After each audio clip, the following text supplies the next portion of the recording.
Hi there, and welcome back to Board Spotlight at the Bosque Museum. My name's Erin Shields, and I'm the director here at the museum. And today I've got with me Tom Henderson. Well, Tom, thank you so much for coming out.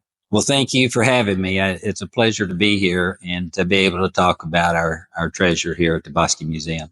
Wonderful. Will you please share for me how long you've been on the board? Well, it's a two parts to that answer. The current time I've been here for almost 9 years through this current time. I've served as president, vice president, and board member. But I know before that, I probably had another 6 to 9 years during that time that I served as president and board member, because we cycle on and off. And a lot of times it's hard. In the past, it had been hard to find people agree to be a board member. Recently, during this time, it's a lot easier now because more people know about it and are just ready to serve and help make it a better place. There's good things happening here. And we thank you for your service, Tom. Not many museums can say they have a board member who's been around for longer than some of our volunteers. That's right. Well, what's your favorite part of serving on our board? Well, the favorite part is, to me, is working with the other board members, because we see a lot of different people that come in that have moved into the county or that have lived here all their life, but being able to come together at the meeting to talk about things that are going on here at the museum and to plan for things that are going on. We have, long-term planning. We have things that are going on now that we have to continue to do. It's real important. I've always said that a board member, whatever they're in, they need to be more than just a board member on the day of the board meeting. They need to carry that out from the board meeting and put it into practice. And that's where things get done. I love that. I've been really passionate lately about when I talk to potential board members about what does board service mean. And I'm really passionate about saying it's not just showing up to meetings. So I love that we are talking the same language. It's very important. Yep. So what's your favorite object that we have here at the museum? Oh, it takes me back to my childhood. This little rattlesnake here right behind me. I don't know, 4th grade, probably, when we came to the museum. I have never forgotten that. And then my time away when I was gone, in high school and in college, and when we returned to Bosque County, and started working with the museum, that snake was still here. But there's a lot of other things. Obviously, I like the beaver as well, and the beaver was met its demise out on, I believe that was this is not Spring Creek. I can't think of the name of the creek actually that runs through part of the Norse community.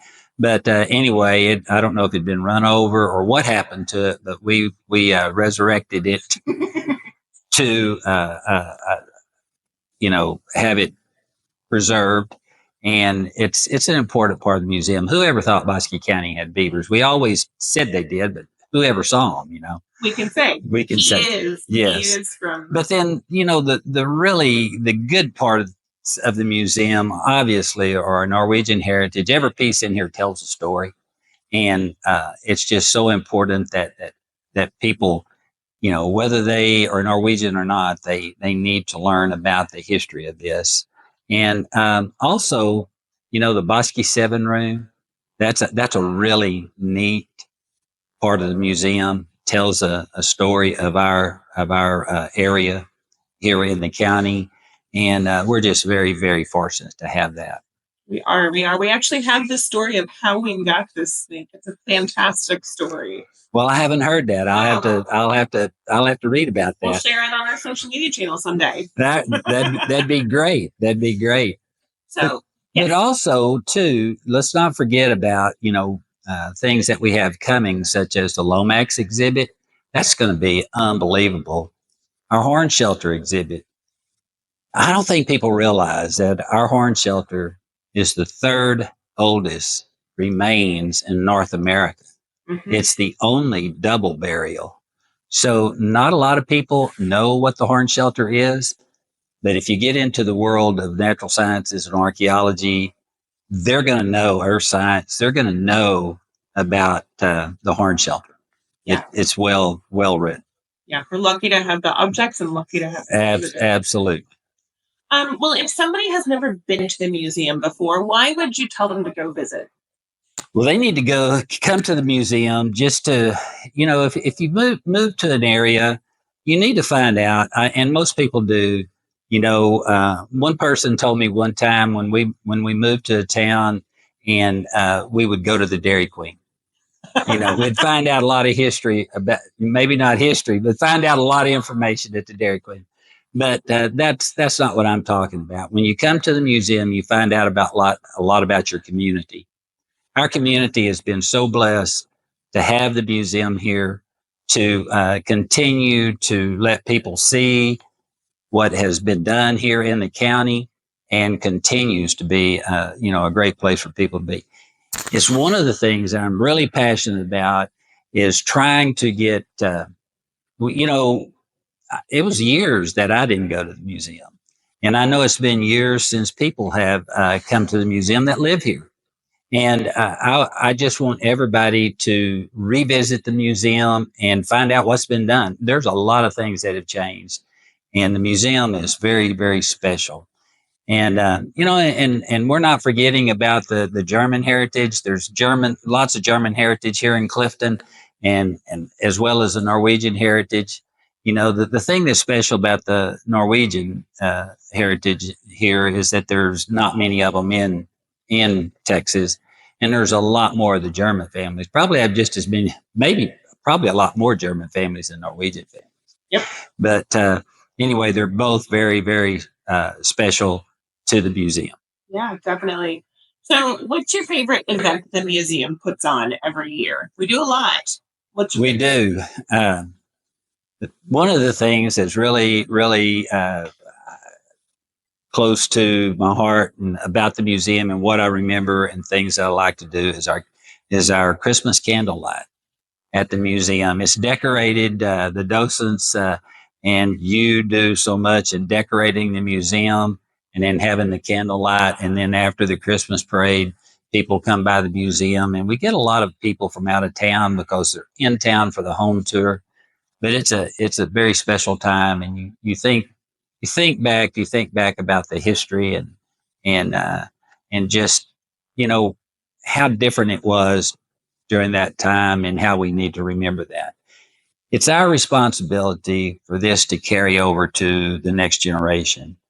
If we drop the ball, then there's a lot of it's lost and will never be told again.